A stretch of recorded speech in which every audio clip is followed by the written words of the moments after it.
Ladies and gentlemen, welcome to the MagneZONE. I'm Cossak 11, and with me today is Clutch, Hello. Sam, What's up? and Omega, who I might also refer to as Emerson. So you know, if you hear that come out, that's what I mean. It's a me. See, I'm calling him Emerson. I'm not calling him anything but. Okay, fair enough.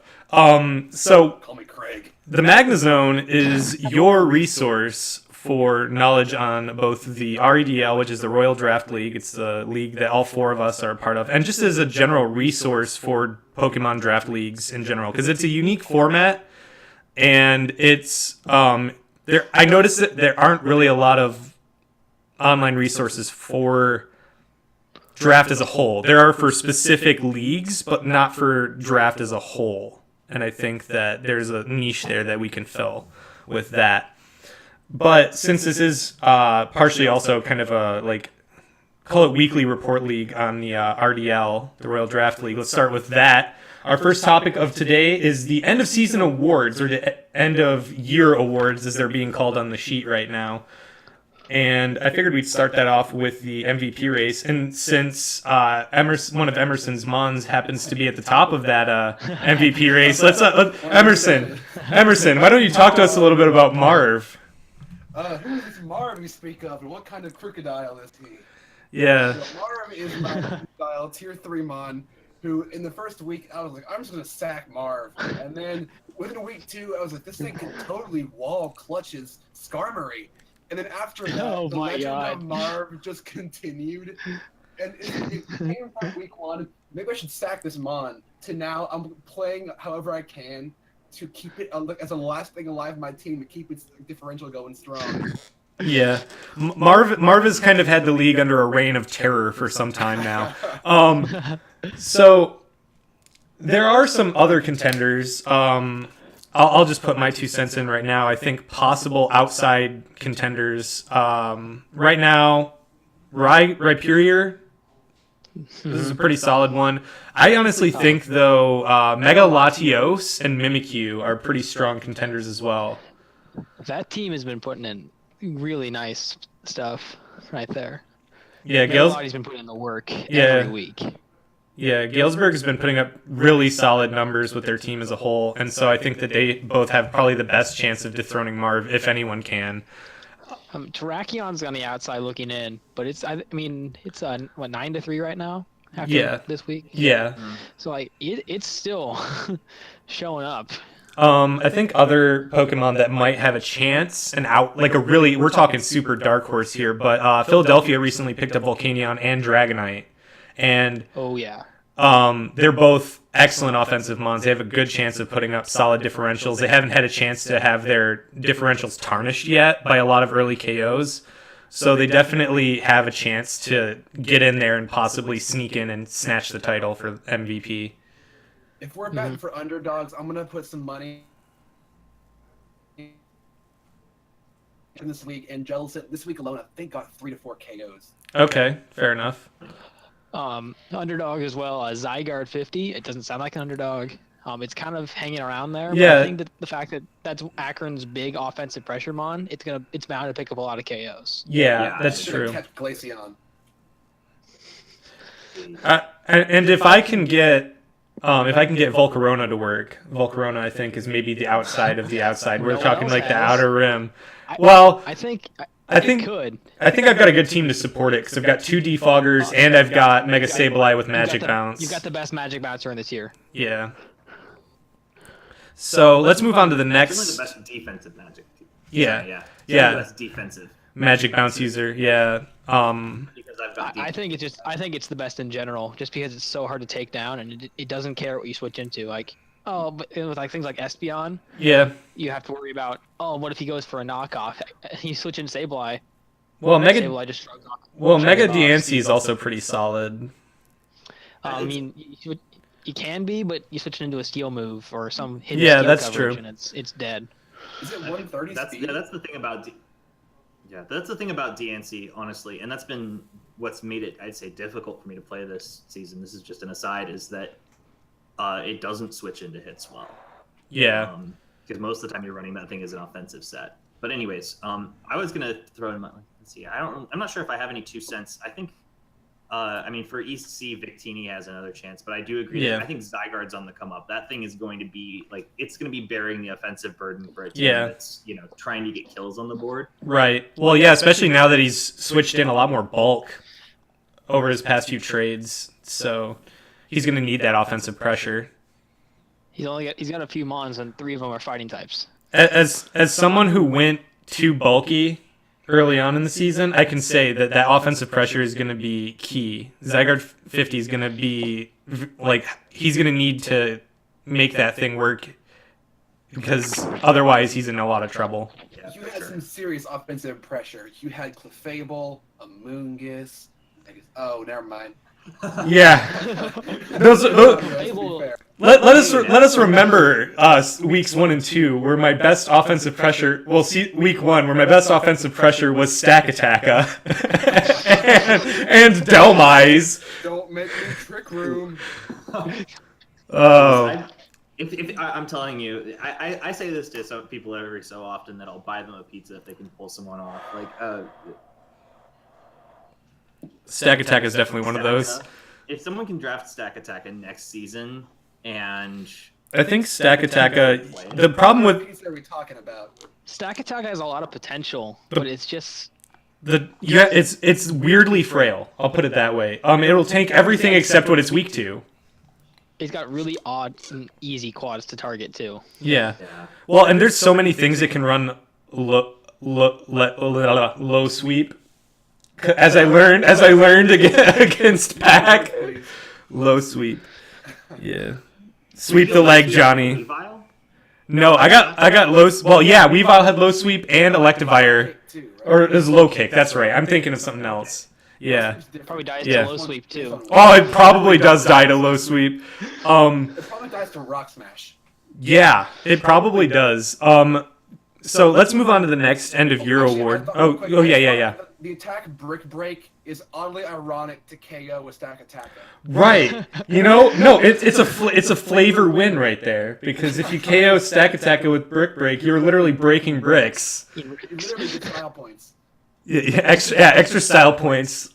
That'll bump up your differential a little bit. It counts for 2 kills for flavor.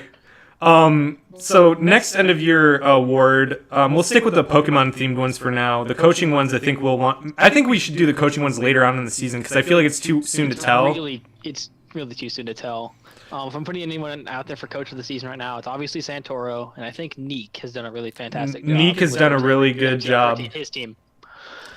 I think the team is sneaky powerful. That team is sneaky powerful. You don't realize it until you start prepping for it, but you look at it and you go, wow, this is painful. And it's also just tough to prep for because Galesburg is very even brings across the board. Like they've used every part of the Buffalo. The thing that's so hard about that team, you've got Megalodi, Raikou, and Suicune, which all cover each other's weaknesses, and it's annoying to deal with. Oh, yeah. You throw off an Ice Type attack to Megalodios, I'm going to go Suicune and start calm minding up. Yeah. You go Raikou, I got this Megalodios here, it doesn't care. Or they, God forbid, they Crocoon you. Yeah. That's been the bane of my existence for 2 seasons in a row.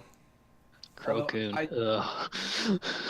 Jeez. If I can hop in as well, one thing that I would say is I think that the 3 contenders for coach of the season, I mean, Santoro is in the running, no question. You could be catching up. Neek is definitely a contender. I think that team has been, I agree, it's been sneaky good. Like, I wasn't sold on it at first. Like, his first 2 weeks where he was kind of an underprepared LA team. But he's just kept winning. Like at week 3 or 4, I was like, I bet he's gonna. I wonder if that team's gonna taper off a little bit. But no, it's powerful. Kept that momentum. It's very powerful, and it's got a decent bulk core with Piloswine and Serena and Cobalion and Suicune. Also, let me go ahead. Yeah. Real quick, I will say as an outside contender, I think maybe Pack. Pack has very solid team building fundamentals, and his battling skills once he actually gets into the battle. Because if you actually look at the score differentials for each of his matches, every match he's won by a pretty decisive margin. Yeah. He's got 2 6-0s this season. Yep, me being one of them. The pain is still real. Sorry. I feel so guilty that I just gave Pack Halucha. Oh yeah, that's gonna be. You give any Tapu user Halucha and you're gonna feel bad. Well, I should have waited until the week after because he was like, oh, I'll have to get Lucario. I could have just dropped it for Lucario immediately, but I was like, okay, we'll do trades. I can keep a free agent trade. I still have one Letter, one Salamence, and Raphael back. Probably not gonna happen. But now it's like, I didn't think that through. I gave him Halucha. Look at my schedule. I fight him in 2 weeks. Oh, crap.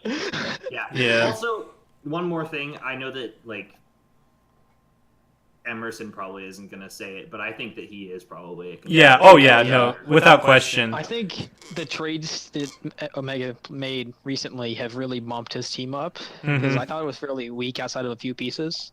You got those few big pieces, and you're really just using those pieces. But I think this is really going to diversify his rings more.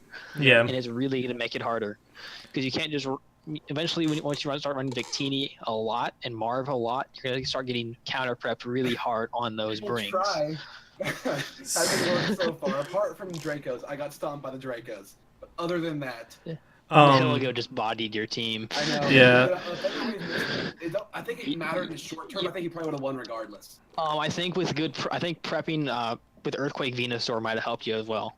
Yeah, I was thinking I don't think I brought Marv to that match. Oh no, I did bring Marv to that match, but I think I ran like some weird item. I should have done Scarf. Right. Because once it killed P2 after I missed the T-Wave, I thought he was Scarf. So You tilted. That's why You tilted. I could have for sure. I could have gone into Halucha and just killed it with high jump kick. I thought I was Scarf. I started sitting things in there and trying to intimidate, trying to get damage off.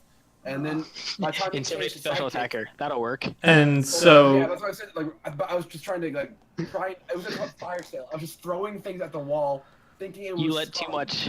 And then when Psychic on Venusaur, I was like, oh crap, he's not scarfed. I just threw half my team out the window. So I tilted so hard. Moving on from that particular topic, so we're gonna.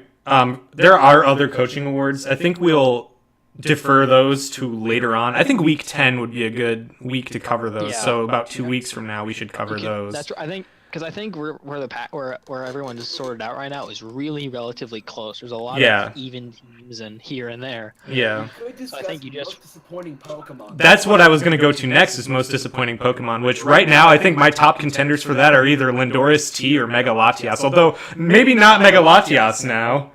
I could toss Salamence in there. Salamence is... I say Mew. Oh, Mew yeah. is kind of under the radar. 0-5. It was an 0-5er, I think, right now. Yeah, that's true. Mew is also It's probably a pretty good... It's 1-6. Yeah, right now. that's a good contender for most disappointing. The thing with Mew is that you have to be really creative. I'm not saying Andrew's not creative. Their prep has been fantastic with Keck, and everything's been... Well, making Keck work in the first place as well as he has. Oh, yeah, he's got 7 kills. Like, hello? Yeah, it's nuts. I think Mew's got so much potential. I think he needs to reach a little bit into it, because I think he can still easily... Well, because Mew's greatest strength is its... I had Ditto to copy his stat changes. That was the only reason I beat Mew there. Yeah, Mew's... If I didn't have Ditto that week, I would have gotten swept. Well, easily. and Mew's greatest potential is its absurdly deep... Well, it's absurdly deep move... Yeah, it's got... You don't know what it's going to do. It's got the deepest move pool. Of anything. It's such a... And he's got the bulk to let Mew not run rocks or something. He's got the things that freeze up Mew, and it's really great. But he hasn't really dove into it, I don't think. Well, we'll see if he does. He's got, he's got the latter half of the season now to do so, and I think he will. Not looking forward to playing that team again. I'm not either. I'm not looking forward to playing any of my rematches.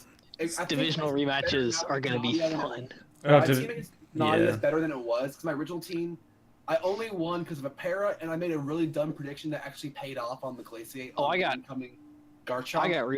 I got really lucky against Nadia because I dodged so many attacks. And I said, well, that's working out really great for me. Well, I face Nadia next week, so we'll see how well I do against her. I think it was against Clutch. I think I missed 2 T-Waves in a row. I think one of the weeks I missed 2 in a row. You also froze my Heliolisk. Yeah. That was fun. Sad times. Well, Ripping pepperonis. Also throw in real quick, if I could jump in once again. Oh, yeah, go for it. I think that, Mew is up there for Pokemon that have underperformed their potential, but you did mention Lando T earlier. Yeah. I think that part of it is just that I do wonder Lando fits Storm's play style. I have to wonder that as well. I think she does prefer a much more offensive play style. Although it brings out the glaring ice weakness in her team that she had up until recently. Right. Well, she certainly doesn't have it now, considering she brought 3 fire types against me in our match today. She brought all of her fire types. She just opened. The double weather core is cool. The double weather core is really cool. Oh yeah, that was disgusting. Because you don't know what. Oh, you can just bring Hail and bring Aurora Veil, and then that gives so much setup opportunity to Latios and Lando. Yeah, and potentially even drought solar beam is what did me in. I wish you could bring both of the Ninetales though, because then you could run two different weather wars with the same Pokedex numbers. So you can't. But that'd be so much fun to see 2 different Ninetales in the same team. Yeah. Then it's like, do I start against the Sun or start against the Hail? Right. I think if there's I think there's a move Storm can make. It's picking up a Hail abuser to pair with. Oh yeah. Like a bear tick or something like that.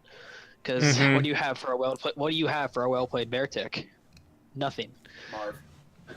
I think bear tick actually probably wins that one. In the Hail wins. Only 130 base attack in. What?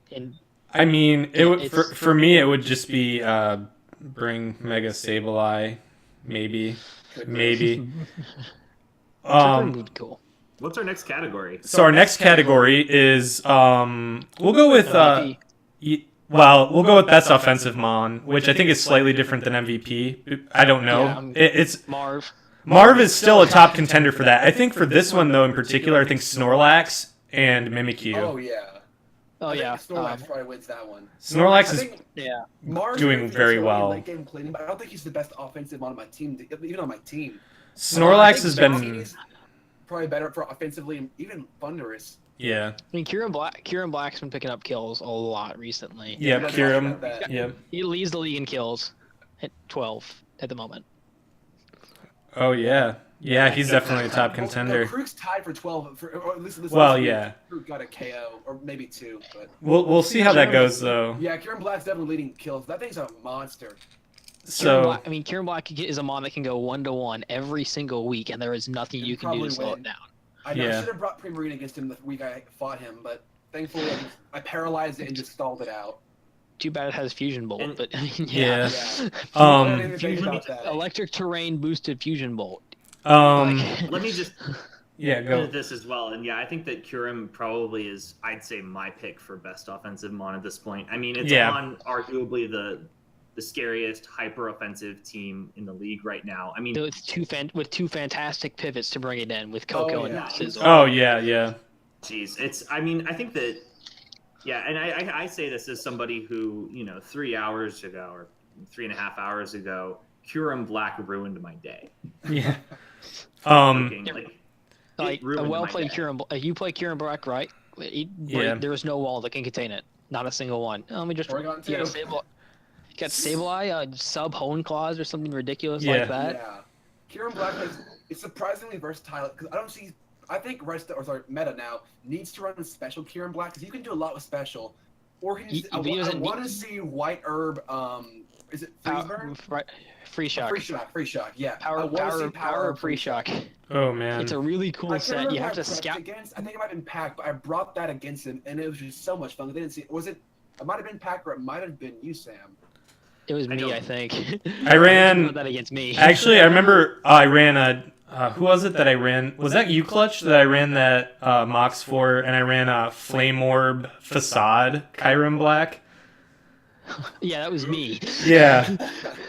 Yikes. It was kind of a blatant ripoff of a Salamence set that Santoro ran. I was about to say Santoro was somewhere far away. He felt that. And he was you have to scout. You have to scout that. So he scouted Adam's team. Adam didn't have a ghost type, so he's like, well, this will be perfect. Swept him because one ghost type would have just halted that in its tracks. Was it Moxie? It had to have been Moxie. I think so, yeah. Yeah. No, what? I don't think it was. Maybe. It was a bulky Intimidate sub. Maybe. I don't know. I'd have to go back and watch the replay. I still have it on my Sun version, so. That's awesome. It was ridiculous. Yeah, it was brutal. So best defensive mon. I think the top. Melodic, Yeah, Swampert. I was just about to say Melodic. Melodic Yeah, is. both of those are good in the running. I don't think anyone on my Swampert's- team. Maybe make a Venusaur or P2, because they've just ruined teams. This is the category that I should have like all the top contenders for, but don't. Like 136 Cossack.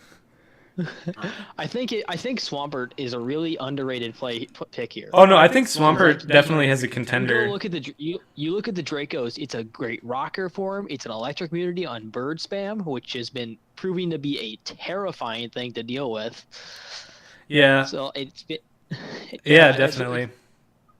He's got 2 rockers on his team, and Swampert's been bearing that load defensively.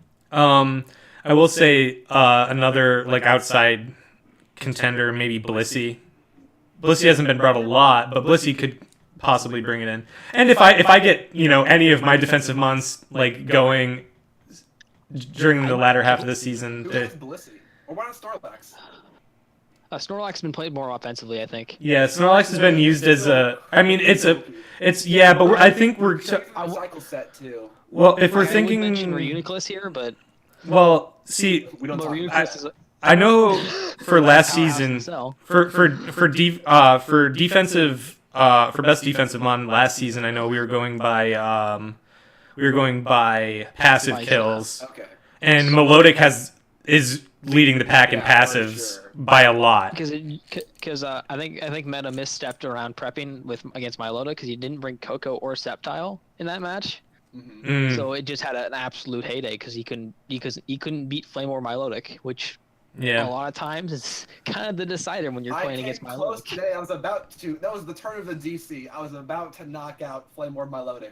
I hate that set so I was gonna be much. so happy, and then it was like, no. I hate that set so much. It's just so annoying to play against, and if you don't have the right thing for it, you just can't beat it. Right. It's so frustrating. Yeah, I mean, I was prepped gonna a lot mention- for that thing. Sorry to cut in, but yeah, I prepped a lot for Milotic, and it didn't even show up. I think was my game the one that it hasn't come to yet, I think? Maybe. I think so. It's come to It's come to 6 matches. Because 6 and 7. Milotic, Mega Arrow, and Darmanitan have come to 6. Because I remember that I prepped 6 for and them 7 weeks. Yeah. So then the final category that we're gonna look at is best sixth mon. Try saying that 5 times fast. Best And- 6th mon. So it's tough to. This one's also a tough one to really talk about because it's we're only halfway through the season, so Yeah. some of these are very subject to change, and we might revisit this one week 10 as well. I mean, not a lot of things have been brought. Not only a few things have been brought 6 I think times. my personal top contender right now though is Slowbro. It's only been brought once, but it has 4 kills. I know because it got those 4 kills against me. Yeah. In my heart, I want to give it to Glaceon. Max Spadef Slowbro that just swallowed freaking hits. Yeah, it did. Oh my I think god. I should just bench Reuniclus and have that thing win the category. just retire it. I never want to see that thing again. Put its numbers up in the Special against it. put its numbers up in the stadium. I brought Retire the jersey numbers. Spadef Reuniclus, and it brought just kind of 5 said, special mods. I didn't even think it through. I was like, oh, this would be awesome. And the thing comes in there, and it was like, let's hit it hard. It was like 10% damage. Like, oh no. I could only go into Marv to try to damage it, but it was like, well, I can't switch in because you have Focus Blast. Now we have to play around this stupid self-healing baby. Well, it's like when I hit. I had Latios with Soul Dew, and so it wasn't like boosted Thunderbolt, but it hit Slowbro and did like nothing, and I'm like, oh, this is gonna be a bad time. We're gonna be here for a while. I'm like, this is some suffering I'm about to go through here today. "This is gonna be a rough day." Oh, I'm trying to think about it. I mean, I wish. See, I could be biased here. I wish that BEM could be a runner-up. Yeah. BGM has been. I mean, I didn't prep for it when I played you, and it just kind of broke through me really early game. I said, "Oh my gosh, am I gonna lose to one Pokemon?" Because it's annoying. BHM is. It gets, If you set it up right, BHM is devastating. Analytic boosted whatever. Oh yeah, and that was the thing is, playing against Genki, it had I had it in to get the last 4 kills, but that was the game that ended early, so it got credit for 2 out of 4 kills that it could have had. Oh yeah, I remember that. Yeah. I was salty because I was Genki just forfeited. Yeah. Do what you want. It sounded like he mentioned that he was like in a rush that day and had been having a bad day, and I understand it's not fun to get beat in Mons. I can tell you it's not fun to get beat. We have the resident expert here. Yeah, I can tell you getting beat not fun. I've experienced defeat much in my past 2 seasons. But that's the thing is that like against teams that lack or that you don't think they're going to bring a bulky dark type or a hard hitting dark type. I mean, I brought BHM against U-Clutch, and I was like, my thought was I led with it because I realized it's like there's nothing in this team, like there's nothing on his roster, a decent chunk from analytic. Yeah. And I think I just left it in, and I was just brought Analytic P2 this week, and Analytic really helped. Oh, Analytic's a really underrated ability on P2 because it's a life orb boost, and it's always going to move second anyway. So you may as well. I wanted to bring down low, but just was not getting me the special. The only time you really bring Trace on Porygon 2 is unless you're like playing like a Heat Ran, like hey, let's go for this fire move, and then you get Flash Fire back off of it or something like that. I think I did it against Clutch? No, who was it that had water? I did it against who was it? I probably did it against me for my Heliolisk. I did it against Nadia. I had water absorb to just completely wall the Seismitoad. I intimidate on the Arcanine, rough skin. That was a good week to bring. I think you actually brought it against. Well, you brought Trace against me, I think.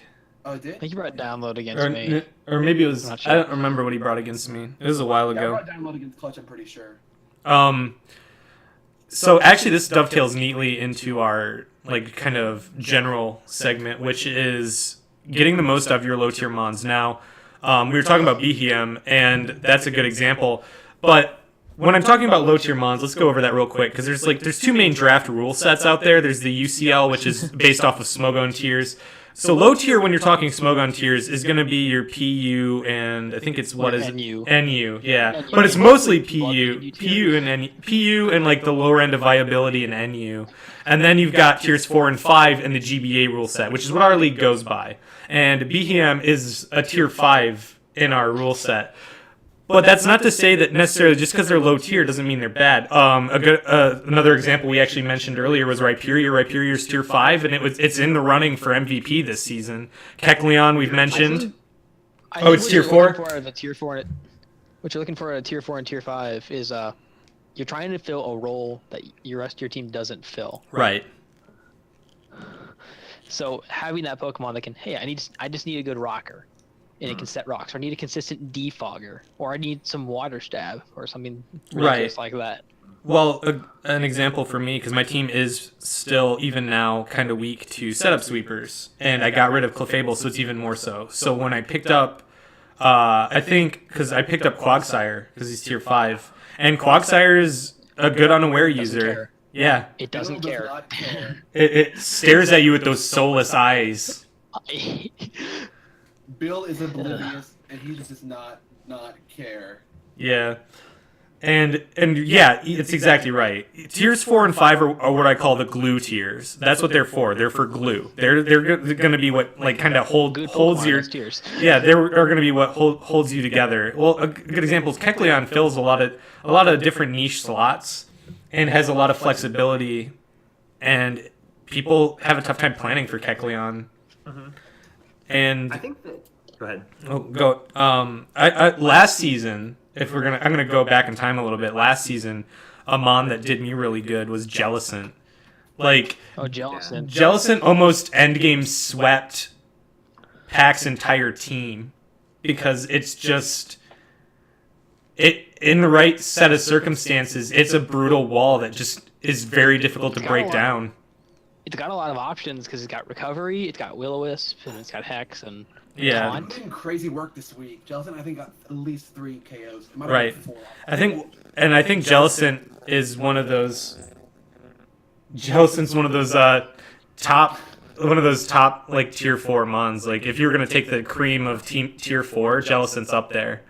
Another really nice tier 4 is you're looking at Moltres. Oh, If you have yeah. a team that can keep hazards off the field really well, I was- Moltres hits so hard. I was definitely considering Moltres for my team because I've got one of the best, if not, well, the best, definitely the best defensive Magic Bounce user, and probably the most viable Magic Bounce user overall.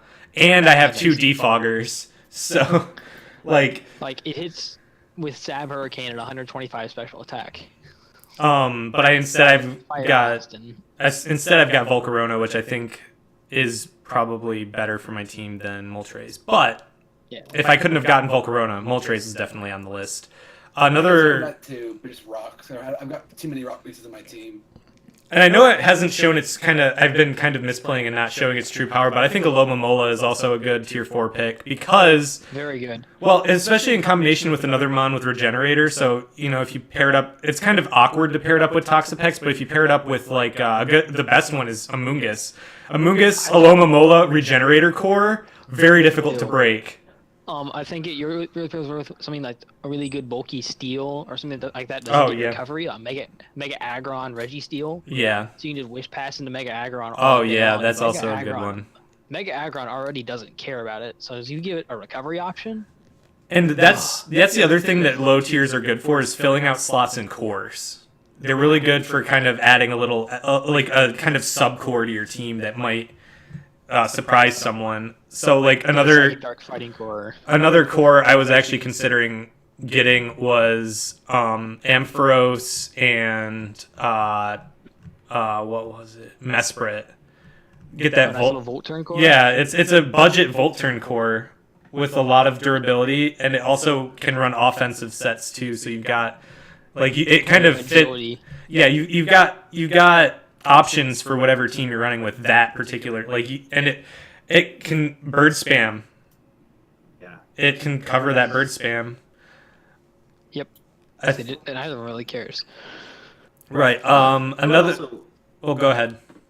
All right. Well, I'll hop in and say one thing that I've also been thinking about lately, and this partially comes from my, illustrious 1 season of experience, is that tier 4 and tier 5, especially I'd say tier 4, can be a great spot for budget wall breakers. Yes. Or budget walls. Because budget walls, I think personally, I mean, Regirock is actually a good example. See, my personal opinion is, and this is my opinion, is that walls in tier 4 and tier 5, I mean, with exceptions, of course, like Jellicent, for instance. Right. I think was it Rochester that had Avalugg for a while? Yeah, they had Avalugg. I got really lucky in the game I played him originally, because I'm sitting there going, how do I beat Avalugg? It's got Rocky Helmet, so I couldn't close combat it, and Stone Edge wouldn't kill it because it's too dang fat. Yeah, I had a lucky game. I had completely against my favor that Fire MZ would have killed V-Create. Well, and Avalugg's Avalugg's a good wall because it does its job of just sitting there and tanking, and it also gets rid of hazards because it's got rapid spin. It's rapid spin. It's a coffee table. Yeah, but it's a spinning coffee table. It's a giant ice Beyblade. And it's got avalanche. And it's got avalanche. Yeah. Which is easily one of the best ice stab moves because you're already going second regardless because it's so slow. It's just gonna hit with 120 base power ice. Yeah. Move. It's the reason I brought that up and now I'm going to be unpopular is because personally my preference is away from budget walls. I think that they can be like. Well. Yeah, but the thing is, I'll agree with that. Honestly, I think if you're looking for budget walls, you're going to go tier 3. Tier 3's got much better budget walls. And Gastrodon and... I wanted Gastrodon so bad, but I couldn't do that. Gastrodon, you're looking at Amoonguss, Blissey, Porygon 2. Tentacruel is a really underrated Tentacruel is good. Fat. It's sneaky fast. I don't know if you guys know it, but it's 100 base speed. Yeah. It's nasty. And you're not prepared for an offensive Tentacruel, you're gonna have some trouble. And you also got Uxie doesn't really wall, but Uxie can tank hits, and Uxie is it's a rocker. It's it's immune to ground. And exploring like mold breaker stuff. It gets Right. rocks, it gets U-turn. Well, and it you gives also have a lot of options. And you also have Rotom Heat. So I would say if you're looking for budget walls, you're probably better served going to tier 3. Now, that's not to say you can't. Like, if you're looking for a budget bulky water, tier 4 might be for you.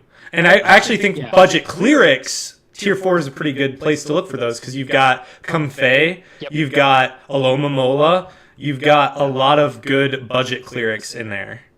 There's a nice little budget magic bouncer in tier 4 as well in Zatu, which Yes. I think is another underrated. Yeah. It's another underrated mon because it's actually bulky-ish. I think it's 90s across the board. I think it's like 90s. Well, and something like that. And this is what we're like. Actually, it's not at all. And this is kind of the point that I was trying to get at with tiers 4 and 5. Tiers 4 and 5, you're going to pick something from tier 4 or tier 5. And in a vacuum, it's going to be absolutely worse than every other thing that competes with it overall, like over the whole breadth of every single tier. But when you're picking it, you're not picking it for itself in a vacuum. You're picking it for synergies with your team. You're filling a synergy slot that you need. So you're filling maybe that Cleric spot, or you're filling there's some decent budget spinners and defoggers also. There's a couple of great wall breakers in tier 5. One of them Right. is Ursaring. I don't know if you realize it. Ursaring It's is got nasty. It's got a 130 base attack and guts. Yeah. Well, and another Swords Dance. Well, and another budget wall breaker in tier 5 is, I think what was it? No, it wasn't. Girder is pretty decent. Oh, Girder's got a great bulk up set. Yeah, actually, setup sweepers are pretty good. Also, if you're looking for a finish like a little small, finish a small rain core. Or I mean, if you have a bunch of weather in your division, you can get like something like Golduck or Licky Licky, Cloud9 or Altaria. And then you can just. My other proposition would be if you've got a rain core going, Ludicolo or Ludicolo. I think Golduck with Swift Swim. Yeah, there is. Also, Beartic.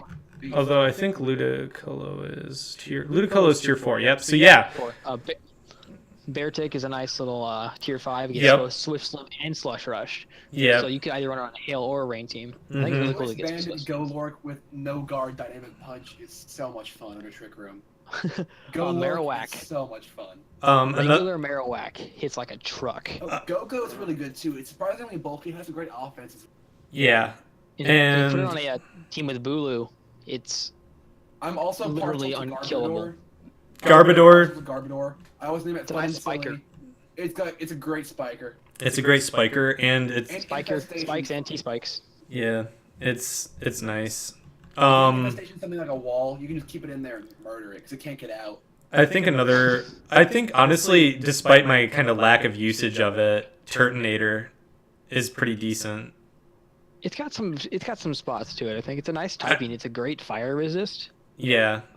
Another one that's been used already in the league, and I tried using it last year, but I didn't really have the team for it, is Zangoose. Hey, Zangoose is so much fun. Zangoose is hilarious. Zangoose hits so hard. So hard. If you need a physical breaker, Zangoose, just throw Toxic Orb on it, run Belly Drum or whatever. And the other nice thing about it is if you predict the Toxic from a bulkier team, you don't even need to run Toxic Orb. You can run the Toxic Orb, but like you don't need to if you predict it right. Yeah. And even then, and also with the Toxic Orb, if you're predicting Trick to be run, because I actually thought about if Zangoose came up, Zangoose came up, I was thinking about picking it. The only reason because I got tricked 2 weeks in a row. I got tricked. Yeah, sorry about that. Oh man, everyone was running Trick against me. I was actually kind of expecting Storm to run Trick on Latias to get me again. Because no items with Latias, can't trick a Megastone, I don't think. Well, no. Oh, that's true. Yeah. I guess that wouldn't work. But I don't know. It's just I was expecting the Trick anyway. I just expect the Trick on teams that can't even run Trick. Because I'm gonna. Because go for it. No, go for it.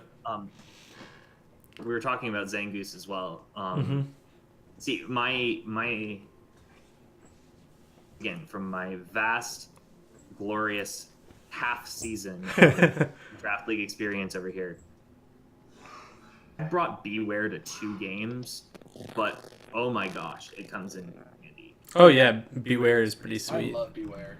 Dude, A good normal breaker is always a nice piece. That thing's return is deadly. Well, speaking of normal breakers, or at least normal offensive mons, you've got Kangaskhan, you've got Ambipom and Cincino. Yep, Ambipom and Cincino. You also have Blacephelon. Oh my god, that thing hits so freaking hard. Blacephelon, like I've gotten it frequently in random battles, and every time I get it, I just get a little smile on my face because that thing is it hits brutally hard. The barrel is surprisingly hard too. Yeah, Tauros is pretty good for that. The barrel is a nice piece there because that simple swords dance and. Oh yeah. Yeah, definitely, and you got so. Basically, what we're boiling this down to is tiers 4 and 5. They're niche Pokemon mostly, but that doesn't make them bad. It just makes them niche, which means that you gotta and this is coming up with your draft strategy, and we'll go into this. Is going to be a topic we'll actually do as a full topic. But when you are coming up with your draft strategy, definitely once you've got your main meat and potatoes of like what you want, that's when you should start looking at your tiers 4 and 5. What will 5 in particular. What supports this? Yeah. What supports my big grab your Mega as fast as you can. I don't necessarily think that's a good idea. I mean, I think it depends on the team which you're trying to build with. Yeah. I got my Mega and build around that because I got Victini first, and then after that I needed a wall. That's why I grabbed Venusaur. If all the taken, I don't want to be left. I don't want to have to choose between Mega Slowbro and Mega T-Tar. Yo, Megatar is good.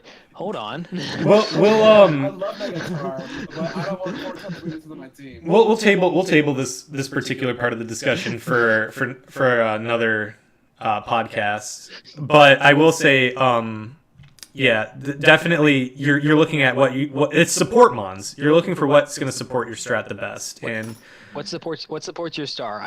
You always draft something you want to be the star, and you're always trying to support what you want there. Right, and so moving on, a Pokemon that you could definitely draft to be your star, and I think is a good draft around, and this is our Mon of the Week. This is the kind of end segment here. And that's Blacephelon. We're going to talk Blacephelon here for a few minutes to close this out. So Blacephelon is a very simple Mon to talk about because it's really kind of one-dimensional in what it can do. I think there's one-dimensional. I think it can be multiple dimensions, I think. Okay. Well, it definitely, its primary role is as a special sweeper or as a wall breaker. Oh, yes. Oh, yeah, 100%. And that's because its special attack stat is truly monstrous. 151. 151. It gets 127 attack, though, which is... Yeah, that's not nothing. And I think... actually higher than Zygarde. Which is why Explosion is definitely a viable run for this thing. Yep, and it's actually got a decent speed tier. 107's not bad. It's not the greatest. Weird. It's an awkward speed tier, to be sure, but it's bad in OU. In the draft format, a 107 is actually really nice. Yeah, and that's what we're talking about here. Yeah. You're outspeeding the 105s and the base 100s. Right.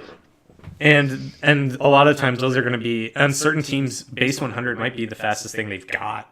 Yeah, and Flame Charge is also a good way to get to outspeed things like Lucha before Barry. Mm-hmm. So I'm glad it's got good physical, because you can run physical with Flame Charge. You can do some Shadow Claw for stab. Yep. Knockoff. Knockoff is, very good. Sure. And then Explosion is a physical move, so, I just really want someone to... Or Facade if you wanted to. Yeah, you could. It makes a great stall breaker with it's access to taunt, or like sub taunt. Yep. Whenever I see Blacephelons, it's either always Scarf, Specs, and normally has Trick. Yeah, normally it does run Trick, mainly so it can trick a choice item onto something that doesn't want a choice item, like Chansey. Like my entire team. With a couple exceptions. I only brought it against you. I saw the week before. I saw they used Trick on you. That's a good idea. Yeah. I figured after the second time, I'm like, I might as well just like the first thing I look for now against every team is, okay, what can trick me on their team? Even now, because I still run Chansey, and Chansey, if that Eevee leg gets tricked off of it, it's in a lot of trouble because it just I like how you moved from like stalls more towards like a Chansey offense kind of style, and it's kind of annoying. I always strive in every team comp to be as annoying as possible, even if you defeat me. It's not going to be a pleasant experience for anyone involved. I was lucky to have like Tapu Koko against your last season team, so I had just like, hey, there's an HP fire, and let me T-bolt this Toxapex, and hey, look, it's gone. Yeah, you didn't have to suffer as much as everyone else did at the Ferrothorn Toxapex core. And you had Mega Sceptile, so I was like, hey, I got Ice Shard on Donphin. Yeah, that was... Ugh. I think that what everyone's sleeping on real quick, I think the set that someone needs to pick up Blacephelon for is a set that runs Substitute and then Pain Split. I think that's probably broken. That's actually pretty brutal, especially in draft tier format. If you don't expect a sub Blacephelon, like, well, you can do sub Blacephelon. You can do sub Blacephelon with Mind Blown and Pain Split. Oh, yeah, you exactly what I'm saying. Yeah, you sub. That's not great with 53 base HP. Yeah, but it's still like it's not, especially after getting hit by a Mind Blown in the sunny day. Yeah, it's. Ugh. I think it's got an interesting niche as the potential Z mover as well. Yes, I think Z captains. Yeah, because you can get a Calm Mind off and then throw off a Z Shadow Ball or something like that. Because a surprising amount of teams lack a good Ghost Resist. Yeah, that's true. There's not a lot of Ghost Resist that goes around. My team does, fortunately, because I've got Mega Sableye. Well, it doesn't resist Ghost, but I have Chansey also. Yeah. I mean, I have 2, potentially 3 normal types on my roster. Yeah. So. But at the same time, I think it is a good carrier for Fire EMZ as well. For sure. Mind Blown with Fire EMZ is insane damage output. Yeah. It's pretty nut bars. Like And honestly, I think on that subset that we were talking about, another decent option is like a kind of fourth move, maybe even Foul Play. If you're facing a team that has a lot of really strong physical attackers that don't have Dark Resists, Foul Play is something you could board in for that. Yeah. Probably. I mean, that's. I mean, it's super edge case, but it is an option that you have. It's. I think. I agree. It's an option. I think that, to be honest, the thing that I'd use Blacephelon for most is because it does have the Beast Boost. I mean, it goes without saying that. Most it's a great late game cleaner with Scarf. Oh jeez, I mean, like a truck. Well, no, I was agreeing with you. Yeah, definitely. It's First off, it's a great revenge killer. Mm-hmm. It's going to outspeed a lot of choice users. Teams do tend, in general in this format, a lot of people tend to scarf mons that are in the 70 to 100 range. Yeah, because it can give them that speed edge that they need. Yeah, so if you're scarfing a mon, you see a lot of base 80 scarfers. Base 80 is like a really common scarf range. Well, especially in draft tier, and that's why when I'm looking at like planning speed EVs and stuff like that, I'm not looking at just how fast they can be with max speed EVs. I'm looking how fast they can be with max speed EVs and a choice scarf, because always worth considering. Because you'll never know when someone's going to run a choice scarf on something you would normally not expect to have one. I thought about Armaldo a couple times. Right. I thought about Scarf for Uniclus. I will not lie. It has never been. Totally do that against me. I love that. I have not come to fruition yet, but I've thought about it. Another thing you can do with Blacephelon, you could run a speed boosting set if you run the right EVs. Okay. Yeah. So instead of boosting your special attack, you're boosting your speed. Right. Yep. Throw a choice specs on a max HP, max speed set, timid. Yeah. Boosting your you're boosting your speed instead of your special attack. Right, and that's So you potentially and that just makes it even harder to take to down. deal with. Yeah, it's because you need something with. I don't know. You need. yeah. One of the big downsides to Blacephelon is that it's easily pursuit trapped because it's Right. terrible defense. Right, it has terrible defense, bad HP, and it's weak to dark types. So Very weak to dark types. pursuit trappers love this thing. So Because do water it types. gets a kill Yeah. and it gets pursuit trapped and it dies. Right. Well, and yeah, like if I were gonna like if I had a good answer on my team for this, I think my best answer is probably Sharpedo with Aqua Jet.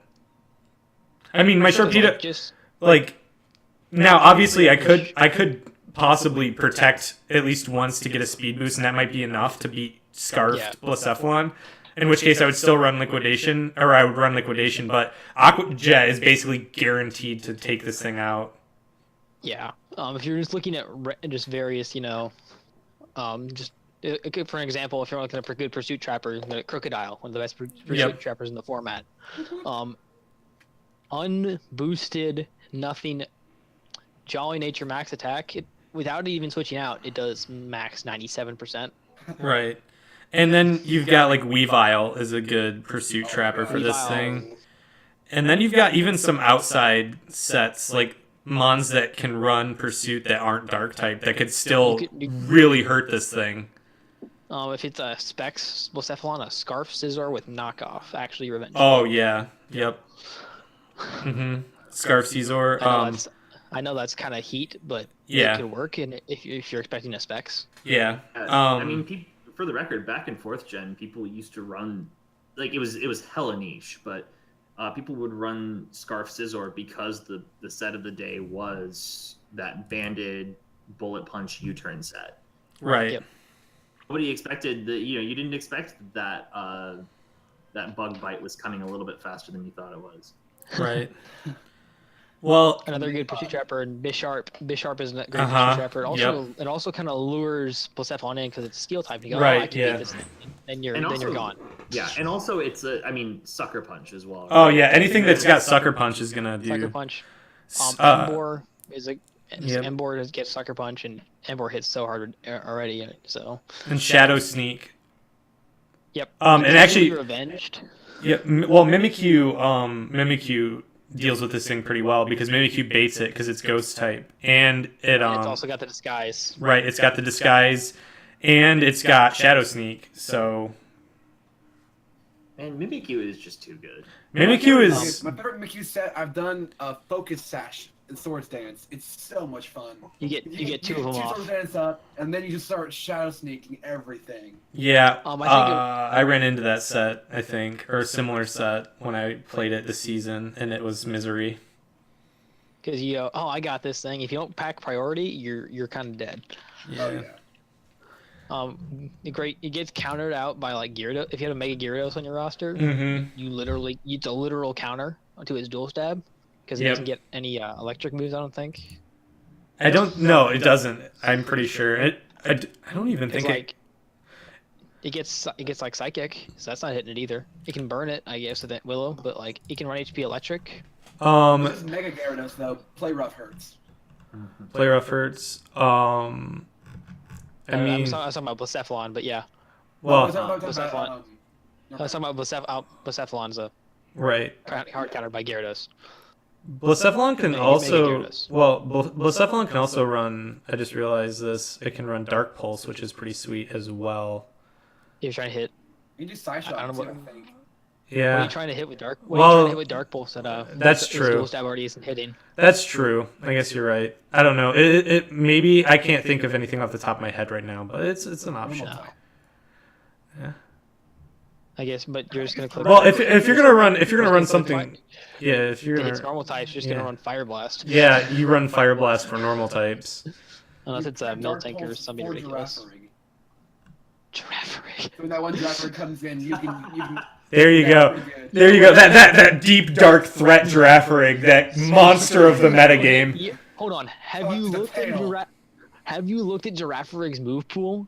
It's ridiculous. It is pretty ridiculous. Is it really? It is it gets Sucker Punch. So Yeah. actually revenge. Yeah. Maybe we were wrong all along. Like, here's some of the moves in draft. He gets Nasty Plot. It's getting Wish. It's getting Sucker Punch. Shadow Ball. So Psychic Psybeam. Psychic Fangs. What this? Earthquake. So let me see here. So Giraffe. Oh, get to Jody. So you're on a double dance set. Giraffarig, yes. Yes, I believe that's on the draft list for next season. Giraffarig, yes. Yeah, speaking of making use of your lower tier mons. Yeah. Giraffarig. This You're episode really- brought to you you're- by Giraffarig.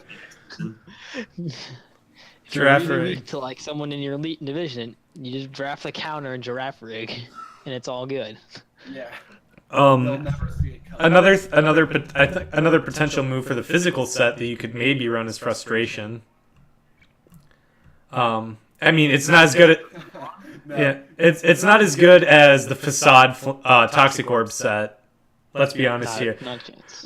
Let's be honest here. If we should just be ripping off all of Santoro's sets. We really should. Like So much heat. This is my Lodic. Yeah. Flame Orb Facade on just anything Yeah. is Especially anything that's a really good physical sweeper, you're gonna be in trouble. Yo, Blacephelon gets stored power. Yeah. Like, we're on a Calm Mind stored power set. Ugh. Mind- With sub? Calm Mind, like sub Calm Mind Flame Charge stored power. Disgusting. Disgusting. heavens. So with that bombshell, Yeah. with that monstrous set that should be sealed away, I'm gonna vote we ban Blacephelon next season before it can hurt anybody. We've uncovered the secret. Now that we've thoroughly uncovered the deepest, darkest secrets of Blacephelon for all of you, we've unveiled it and made it the new monster of your particular draft league, whatever that may be. Start blowing some minds. Yeah, get out here, get out there, blow some minds, and then blow yourself up too for extra value. Yeah, Because blow it up and then blow your body up with it for good measure. yeah, just all the explosions. Make Michael Bay proud. All right. Make Michael Bay want to make a movie about your team. All right. We'll see you next week. Now, these are recorded on Saturday, but we're posting them on Sundays at noon. So this will be up Sunday, noon Eastern Standard Time. I have to clarify that because everyone else here is CDT. So yeah, so Eastern Daylight Time noon. That's gonna be when this enters SoundCloud, and you can look up. It's the MagneZOne on SoundCloud, and it's also the MagneZOne on YouTube. Check that out. I'll post links in the description on YouTube for Istanbulium. Do you still post to your blog, or are you kind of piggybacking on Pack's blog now? No, I plan to do some updates now that I'm finished writing that mega thread. Okay. So I'll probably have a 10 Yeah, things I like and don't like sometime this week. All right. I have 4 things I like. I need that. Yeah. So we'll One of the things I don't like this week is the damn Johto conference. So yeah, so I'll post a link to that. Oh, you know what? We did almost forget a topic. Yeah, you can't forget the conferences, can you? No, yeah. I guess. So we'll sandwich the general purpose stuff with RDL stuff, and this episode will run a little bit longer than I intended it to, but that's okay. Because this is actually an interesting topic, and that is our all-star picks for each division. So what we did is because we realized that we have 2 people from the Johto division and 2 people from the Hoenn division.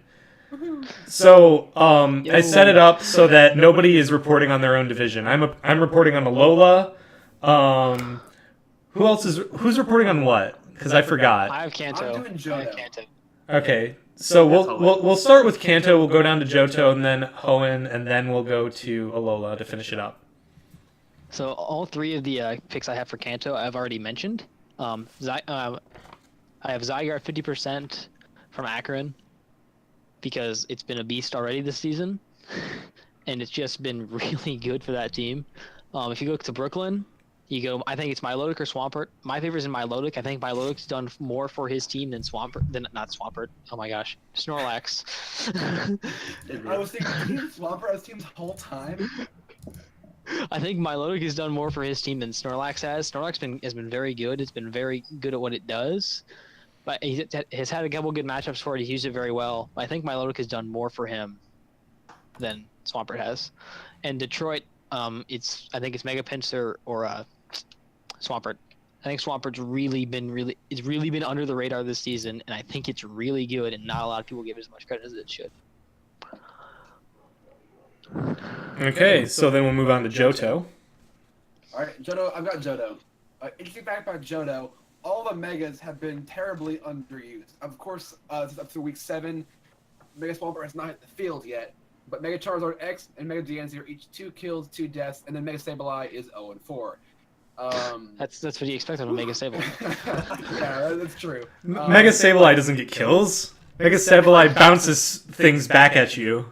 That's true. But yeah, all the megas have very low KD ratios. Mm-hmm. But in terms of overall MVPs, from Ohio, you've got Rhyperior, of course. You have plus 8, 10 kills, 2 deaths. That thing has come in clutch for him so much with the Rock Polish sets he's been running more often than not. I think he did weakness policy 1 week 2, and that just...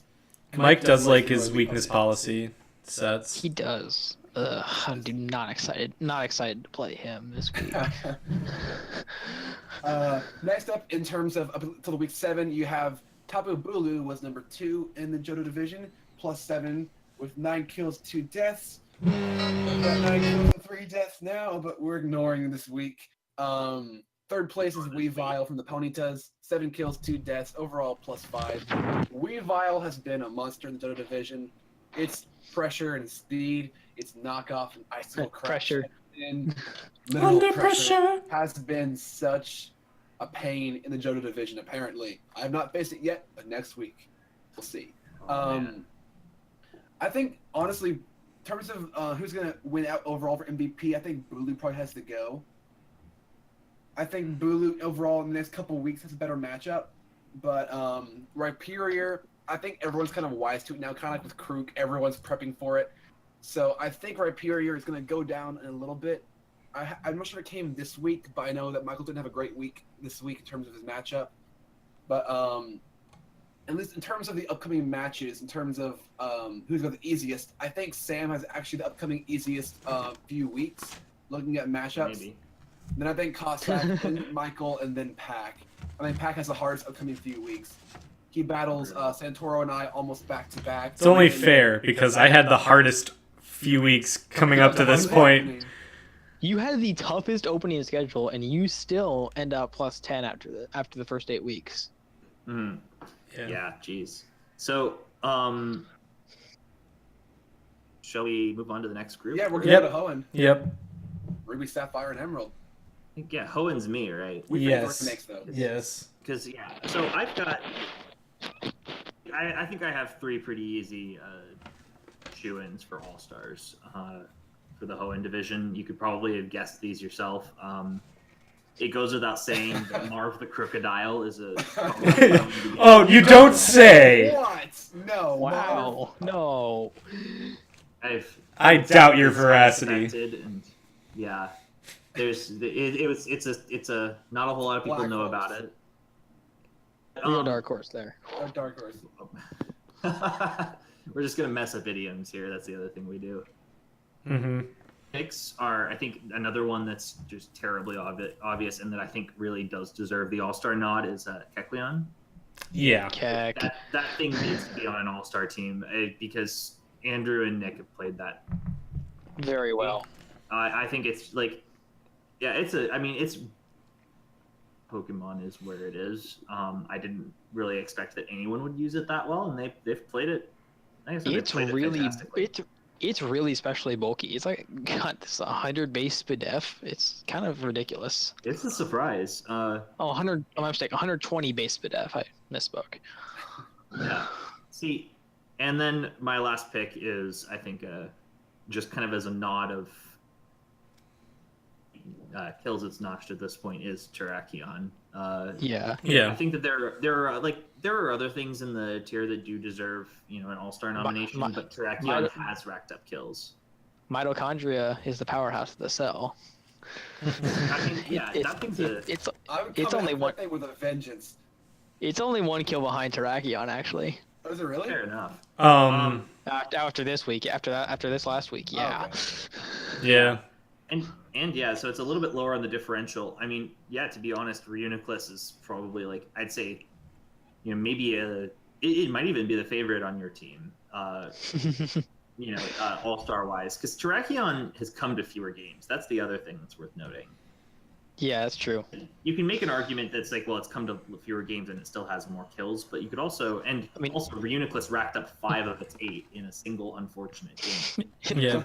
That was a very unfortunate game. I'm sorry, Adam. But we didn't know. I apologize in advance for this, but what we didn't know is that the Sorry Adam nickname for Shaman was also a prophecy. Yeah. Say it again. Sorry, Adam. It was hardcore Helix. Yeah. All right. So, nope, brings me to the Alola region, which is the region I had, or the Alola division that I had to look at. And this was an interesting division to look at, if only because, like, Philadelphia, they had a lot of roster changes. Like, right now, they have, like, I think the Pokemon on their team with the most brings is... Let me see, I actually have to zip back over to that. Oh, it's Comfey with 5. With 5, yeah. With 5. And so it's a tough team to report on. I will say right now we haven't really seen Volcanion or Dragonite yet. Their recent pickups. Boy, did we see that! Gosh, what's Chiffin Evolution? But I think right now the 3 standout picks are Kyurem Black, Megalatios, Mimikyu. Like, need I say more? Alolan Ninetales, also a pretty good contender, I think. Oh, yeah. Posted up. Nice resist against that team. Yeah. And, those were my picks. Because, like I said, a lot of the things I normally would pick, like Lando T, but Lando T hasn't been doing very well. And, like, Megalatias, other than today, Lando T is 4 to 6. It has kills. It has, yeah. But I think Alolan Ninetales is probably, I would bring that over right now, currently as things stand, as an all-star. I think it qualifies more than Lando T. So those are my picks for the Alola region. Those are our all-star picks for each of the regions. So those probably don't amount to like actual full teams, and obviously the rules. I don't know what the exact rules for all-star picks yet are. It's worth noting we can talk about this a little bit more next week. Yes. One of my goals for this weekend, likely tomorrow, will be getting our all-star voting up and running. Chances are it will be a multi-week process with over at least 2 weeks, and we'll probably know by week 10 or 11 right. So all-stars are through is it that. Sun versus Moon? Yeah. Versus Moon. Yeah. So are there 8 mons per team they can choose from, so like 4 from each coach in that division, or how is it going to... I think the one that everyone seemed to be more in on was 8 months from that conference in general. At least one from each team, I think, was what they said. The rule was no more than 2. No more than 2 from each. Yeah. And granted, I throw it out there that I conjectured that rule. I wrote the draft. The reason that I lean that way is because I think that there are teams that deserve a nod of having more. Yeah. Because to me, it's like I think that in my opinion, teams like East C deserve. It's like right. I think you could have Victini and Crook out there. Right. Yeah. Victini and Crook and I think wasn't it at least one of each tier, or was I think there's going to be a requirement that there be at least like 1 tier 4 and 1 tier 5. And then after that point, free picks, which is fine because as we discussed, at least for I think in both divisions actually, there's tier 3s that have stood and tier 4s that have stood above and beyond that are definitely worthy picks. Regardless, the underdogs this season. It has been quite the rise of the underdogs this season. So Go ahead. We'll report more on this as it develops, and once we get that voting up and running, we'll definitely come back to this topic with a more in-depth discussion. These are just kind of like conjectures we're throwing out halfway through the season. There's a long way to go for the rest of the season, and we haven't gotten All-Star draft up yet, the All-Star voting up yet. We'll see how that goes, and we'll report to you with the findings. So until next week. This has been Cossak 11. With me, of course, Clutch, Sam, and Omega, or Emerson, depending on who you're talking to. I will put links in the description of the video to Emerson's YouTube channel. I'll put one to my YouTube channel. And we'll put Pac's blog on there just because it's actually really good reading. And also, we'll put a link to Sam's blog on there as well. And then, of course, you can also catch us on SoundCloud if you don't have the audio only thing. And since I don't plan on monetizing this, the episodes will be free to download off of SoundCloud. So you'll be able to get them off of SoundCloud if you just want to put them on your MP3 player when you're walking to class or something like that. And yeah, so I hope you enjoyed this podcast. I hope it was very informational. Any feedback that you want to give, please don't hesitate. I like constructive feedback. And constructive feedback is going to be how this kind of grows into the tool that you need as a listener to expand your draft league game. Any topics that you want us to discuss or touch on, those suggestions are also welcome. So until next week, peace. Peace. Peace.